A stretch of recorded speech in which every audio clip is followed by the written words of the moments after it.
विदेश में काम करने का सपना बहुत सारे भारतीयों का होता है, खासकर यूके जैसे देश में जहां हेल्थ केयर और केयर सेक्टर में जॉब्स की डिमांड हमेशा बनी रहती है। लेकिन हाल ही में यूके से आई एक खबर ने बहुत सारे इंडियन माइग्रेंट्स के लिए एक बड़ा वार्निंग सिग्नल दे दिया है, क्योंकि अब रूल्स बहुत स्ट्रिक्ट हो चुके हैं और छोटी सी गलती भी बड़ी मुश्किल खड़ी कर सकती है।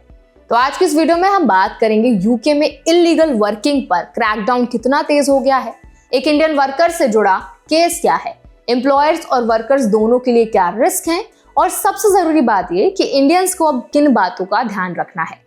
ताकि वो फ्यूचर में किसी भी प्रॉब्लम में ना पड़े और आराम से यूके में अपना जो स्टडी है, वर्क है, वो कंटिन्यू कर पाए। तो चलिए फिर जल्दी से वीडियो को स्टार्ट करते हैं। हाय, मेरा नाम है वर्षा दुबे और आप मुझे देख रहे हैं एनबीटी टेक एड पर। यूके के साउथ ईस्ट इंग्लैंड इलाके में एक केयर होम रिक्रूटमेंट एजेंसी के डायरेक्टर बेनॉय थॉमस को जेल की सजा सुनाई गई है, जिनकी उम्र करीब 50 साल है। उन्होंने ए क्लास केयर रिक्रूटमेंट लिमिटेड नाम की कंपनी चला रखी थी, जो ईस्ट सक्सेक्स के बेक्सीहाल ऑनसी इलाके में बेस थी। इस केस में कोर्ट ने पाया कि उन्होंने 13 इंडियन नेशनल्स को जॉब दी, जबकि उन लोगों के पास यूके में काम करने का लीगल राइट नहीं था, और यही वजह है कि उन्हें 2.5 साल की जेल और 8 साल के लिए कंपनी डायरेक्टर बनने से भी रोक दिया गया। ये मामला सिर्फ एक व्यक्ति की गलती नहीं दिखाता, बल्कि ये बताता है कि यूके में इल्लीगल वर्किंग को लेकर गवर्नमेंट अब बहुत सीरियस हो चुकी है, खासकर माइग्रेंट वर्कर्स और फॉरेन नेशनल्स के केसेस में।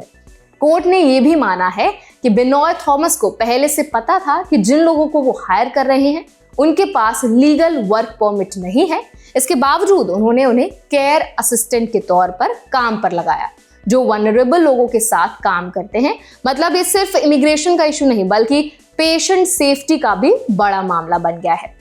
प्रोसिक्यूटर्स ने कोर्ट में एविडेंस के तौर पर timesheets, invoices, text messages, bank statements और हैंड रिटन डायरी नोट पेश किए, जिससे ये साफ हुआ कि ये काम गलती से नहीं बल्कि जानबूझकर किया गया था। इतना ही नहीं, कोर्ट में ये भी सामने आया कि इमिग्रेशन ऑफिसर्स से डॉक्यूमेंट्स छुपाने के लिए उन्होंने पेपर्स को गैराज में हाइड करने की कोशिश भी की थी, जिससे उनकी इंटेंशन और साफ हो गई।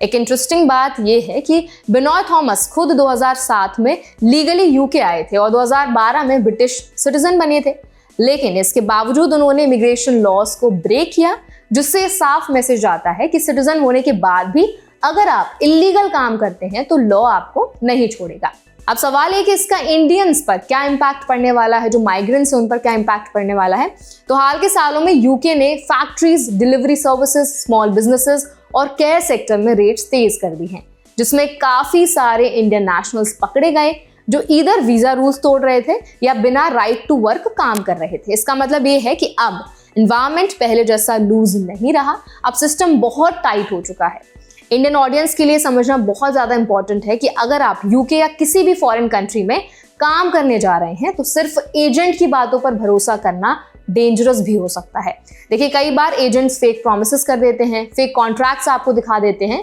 या जॉब देकर आपको लूप होल से काम करवाते हैं, लेकिन जब प्रॉब्लम्स आती हैं तो लीगल ट्रबल वर्कर को फेस करना पड़ता है, ना कि एजेंट को। अगर आप यूके में हैं या जाने की प्लानिंग कर रहे हैं तो सबसे पहले ये चेक करें कि आपके पास वैलिड वीजा है या नहीं है, आपके वीजा पर वर्क अलाउड है या नहीं है, एम्प्लॉयर रजिस्टर्ड और जेन्युइन है या नहीं, और आपकी जॉब रोल वीजा कंडीशंस से मैच करती है या नहीं। ये छोटी छोटी चेक्स फ्यूचर में बड़ी प्रॉब्लम से आपको जरूर बचा सकते हैं। एनएस को ये भी याद रखना चाहिए कि आजकल गवर्नमेंट डेटा शेयरिंग और डिजिटल रिकॉर्ड्स बहुत ज्यादा स्ट्रांग हो गए हैं। Time sheets, salary records, bank payments, सब कुछ ट्रैक होता है। तो कैश जॉब या फिर ऑफ द रिकॉर्ड काम करना अब पहले से बहुत ज्यादा रिस्की हो चुका है, और पकड़े जाने पर सिर्फ फाइन नहीं बल्कि जेल और फ्यूचर बैन भी लग सकता है।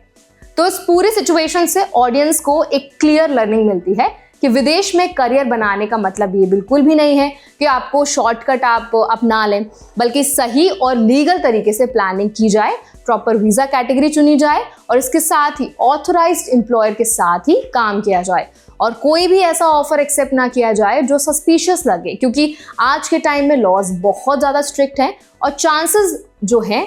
आपका इस तरह की सिचुएशन में अगर आप करते हैं काम या फंसते हैं तो आपको बहुत ज़्यादा प्रॉब्लम्स भी फेस करनी पड़ जाती हैं। एक सबसे बड़ी वार्निंग ये है कि यूके में सिस्टम अब बहुत टाइट हो चुका है और फ्यूचर में भी स्ट्रिक्ट रहने वाला है, इसीलिए सेफ रहना, इन्फॉर्म्ड रहना और लीगल रास्ता चुनना ही सबसे बड़ा प्रोटेक्शन है। अगर आप या आपका जानने वाला यूके जाने की प्लानिंग कर रहे हैं तो प्रॉपर रिसर्च करें, ऑफिशियल गवर्नमेंट साइट्स को ही चेक करें और इसके साथ ही अनवेरिफाइड एजेंट से बिल्कुल दूर रहें, क्योंकि एक गलत कदम सालों की मेहनत पर पानी फेर सकता है।